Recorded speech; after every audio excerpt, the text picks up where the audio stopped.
Educational एक्सपोर आउ एक video रे आपण माननकु स्वागत। आज का वीडियो रे हमें कथा हेबा आपण माननकर डॉक्यूमेंट वेरिफिकेशन पर ठारू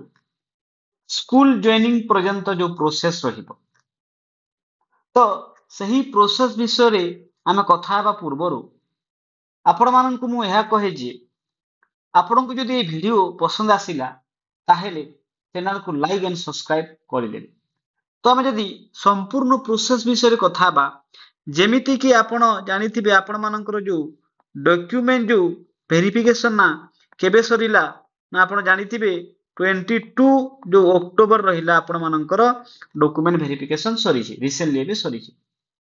डॉक्यूमेंट वेरिफिकेशन परे कोन हुए ना सपोज जो माने डिफॉल्टर लिस्ट अछंती डिफॉल्टर लिस्ट रे को माने थिबे सपोज आपण को मध्यरु सपोज केही जणे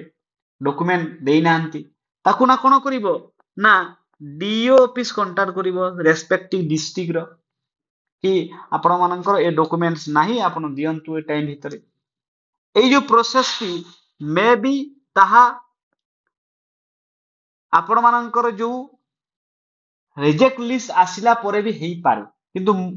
मु एतबले डॉक्यूमेंट वेरिफिकेशन जाईथिली प्रथमे आपण मानकर जो रिजेक्ट लिस्ट आसीबा पूर्वरु ना कोन होतला जो रेस्पेक्टिव डीओ ऑफिस से निजे कॉल माध्यम रे से निजे से माने इंफॉर्मेशन देइथिले कि आपण मानकर डॉक्यूमेंट नाही आपण डॉक्यूमेंट दियंतु within the stipulated time जो आपण को सपोज एहा 2-3 दिन मध्य रे देबाकू कहा जाय। तापर कोन हो ए जो डिफॉल्टर लिस्ट जो माने डॉक्यूमेंट सबमिट करि नाहंती तापर कोन हेबो आपनकर गुटे रिजेक्ट लिस्ट आसीबो गोटे रिजेक्ट लिस्ट आसीबो रिजेक्ट लिस्ट आसी सारिला परे तापर कोन हेबो आपनकर जो फाइनल जो मेरिट लिस्ट आसीबो रिजेक्ट लिस्ट परे कोन हेबो फाइनल लिस्ट आसीबो। तो जेमिति आपण जानिथिबे कि आपण मानकर जो अपॉइंटमेंट जो 15 नवंबर रे गवर्नमेंट देबाकू जाउछंती तो आपण मानकर जो फाइनल मेरिट लिस्ट आमे मैक्सिमम मानिकी चलीबा कि आपण मानकर जो 5 नवंबर सुद्धा आसी जीवो 5 नवंबर सुद्धा आसी जीवो। तापर कोन बहुत सारा लंबा प्रोसेस थाए जेमिति कि आपनकर फाइनल लिस्ट आसिला तापर जेमिति जानिथिबे आपण एई जो एलटीआर एरा को कैडर अटे ना एटा होची आपनकर स्टेट कैडर अर्थ ता अर्थ आपण ऑल ओडिशा जॉब करि पाइबे। तो कोन हबो आपण एतले फाइनल मेरिट लिस्ट रे आपनको नाम आसी गला तापर कोन हबो आपण मानकर जो डिस्ट्रिक्ट सिलेक्शन करिवे आपण को डिस्ट्रिक्ट रे सिलेक्शन हेबे ताहा आपण डिस्ट्रिक्ट सिलेक्शन हेबो डिस्ट्रिक्ट सिलेक्शन हेबो आपनकर जो मार्क हिसाब रे आपनकर सब्जेक्ट हिसाब रे जेतेबेले आपनकर डिस्ट्रिक्ट सिलेक्शन हेबो आपनको सपोज 2 रु 3 दिन देबो आपनको पुनी जो ओडब्ल्यूएससी डिस्ट्रिक्ट सिलेक्शन परे कोन हेबो आपण जो डिस्ट्रिक्ट रे पाइबे सेही डिस्ट्रिक्ट रो कोन हेबो ना आपनकर जो पुनी आपनकर सेही डिस्ट्रिक्ट रे कोन हेबो ना स्कूल सिलेक्शन हो आपण स्कूल सिलेक्शन देबे ए जो सेही स्कूल रे कोन सेही जगह रे कोन हेबो आपनकर स्कूल सिलेक्शन हेबो को स्कूल रे आपण पाइबे स्कूल सिलेक्शन होला परे कोन हेबो आपण सेही जो डिस्ट्रिक्ट रे एहा भीतर कोन हेबो आपनकर जो सेही डिस्ट्रिक्ट जेतले जीबी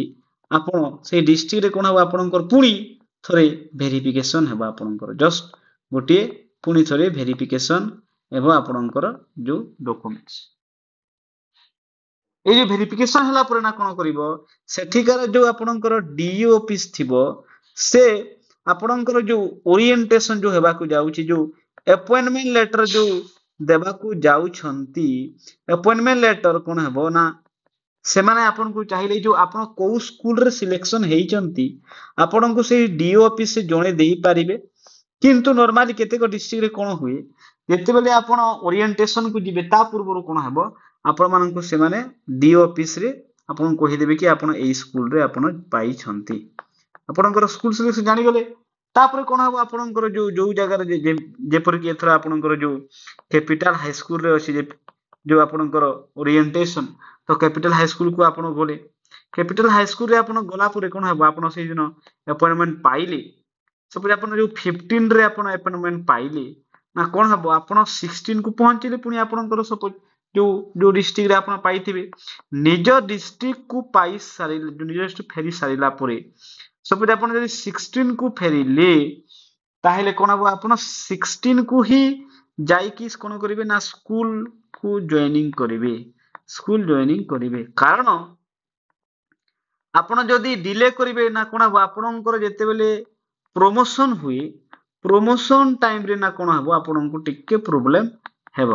ତ ଯେତେବେଳେ ଆମେ ଯୋଉ ଦିନ ହୋମ ଡିଷ୍ଟ୍ରିକ୍ଟ କୁ ପହଞ୍ଚୁଛେ ସେଇ ଦିନ ହିଁ ଯାଇକି ଆମେ କଣ କରିବା ନା ସ୍କୁଲ ଜଏନିଂ କରିଦେବା ତ ଆପଣ ସ୍କୁଲ ଜଏନିଂ କରି ସାରିଲା ପରେ ଆପଣଙ୍କର ଏଇ ଯୋଉ କମ୍ପ୍ଲିଟ ପ୍ରୋସେସ ସରିବ ଏଇ ସ୍କୁଲରେ ପୁଣି ଥରେ ସେ ଯୋଉ ଏଚଏମ୍ ଥିବେ ଆପଣ ମାନଙ୍କର ଯୋଉ ଡକୁମେଣ୍ଟ ପୁଣି ଥରେ ଦେଖିବେ ଡକୁମେଣ୍ଟ ଦେଖିଲା ପରେ ସବୁ କିଛି ଠିକ ହେଲା ପରେ ସେ ଆପଣଙ୍କୁ ଜଏନିଂ କରେଇବେ ସ୍କୁଲରେ ଏଚଏମ୍ ହେଡମାଷ୍ଟରଟା ତ ଏହା ଥିଲା ଯୋଉ ଏଲଟିଆର ର ଯୋଉ ଡକୁମେଣ୍ଟ ଭେରିଫିକେସନ ପରଠାରୁ ଆପଣ ମାନଙ୍କର ଟିଲ୍ ଜଏନିଂ ପର୍ଯ୍ୟନ୍ତ ପୁରା ସମ୍ପୂର୍ଣ୍ଣ ପ୍ରୋସେସ ତ ଆହୁରି ଏମିତି କିଭଳି ଦେଖିବା ପାଇଁ ଏହି ଚ୍ୟାନେଲକୁ ଲାଇକ୍ କରିଦିଅନ୍ତୁ ତା ସହିତ ଆପଣ ଏହି ଭିଡ଼ିଓ ଦେଖିଥିବାରୁ ଆପଣମାନଙ୍କୁ ଧନ୍ୟବାଦ।